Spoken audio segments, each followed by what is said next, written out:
జై శ్రీరామ్.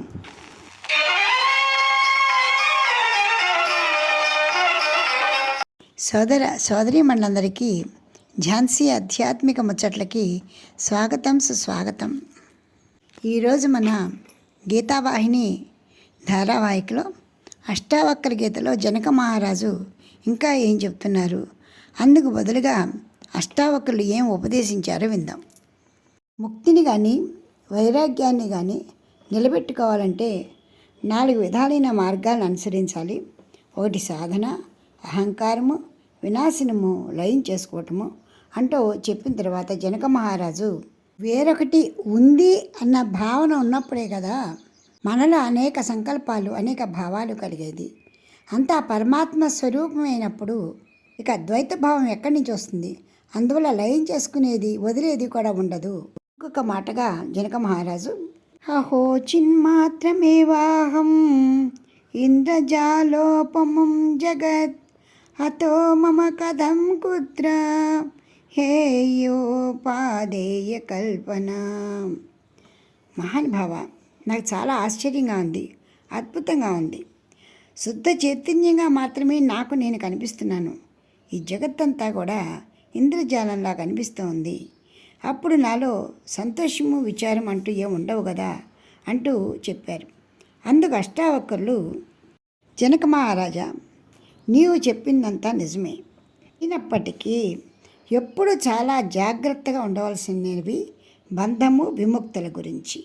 మహోపనిషత్తు ద్వేపదే బంధమోక్షాయ నిర్మమేతి మమేతి చ మమేతి బధ్యతే జంతు నిర్మమేతి విముచ్యతే అని చెప్పింది. అంటే బంధం, మోక్షం అన్న మాటల్ని మమత్వం, మనం వేటి మీద అయితే మమకారాన్ని పెంచుకుంటామో ఆ మమత్వమే బంధాన్ని ఇస్తుంది.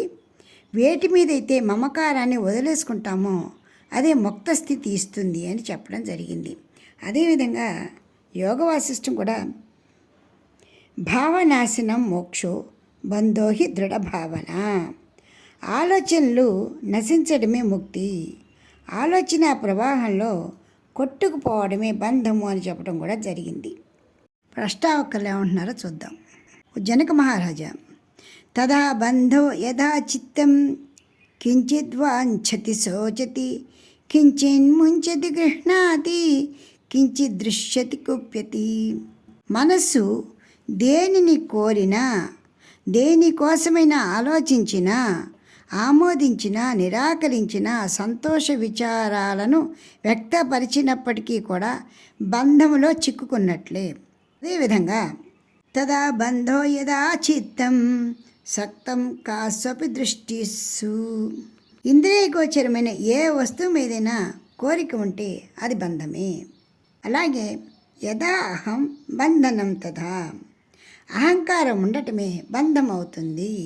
అయితే అలాగే ముక్తి కూడా యదా నాహం తదా మోక్ష, నేను అనే అహంకారం లేకపోవడమే ముక్తి ప్రసాదిస్తుంది.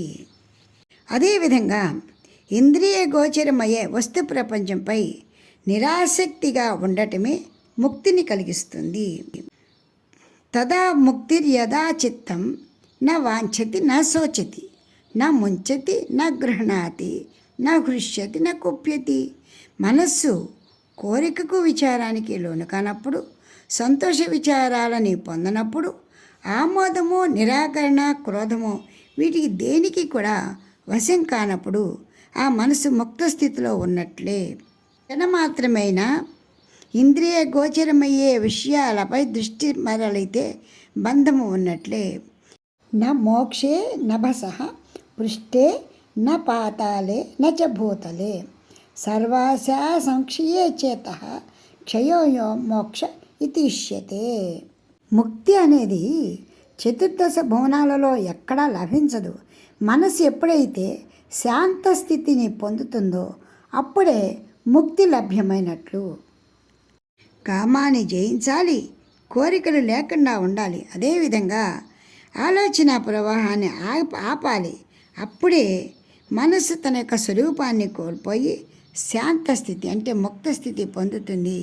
అప్పుడే నిజమైనటువంటి బంధాన్ని లేకుండా ఉన్నవాళ్ళం అవుతాము, ముక్త స్థితిని పొందిన వాళ్ళం అవుతాము అంటూ అష్టావక్రులు చాలా సులభంగా బంధ మోక్షాలకి దూరంగా ఎలా ఉండాలో చెప్పారు.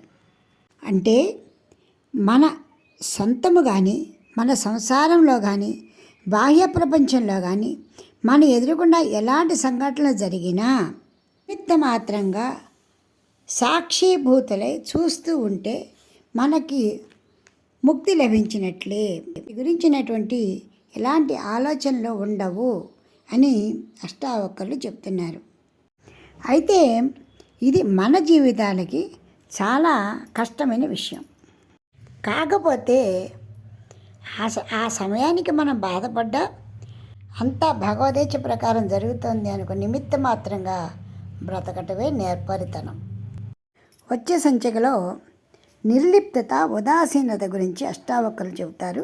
దాని గురించి తెలుసుకున్న ఇప్పటికి స్వస్తి.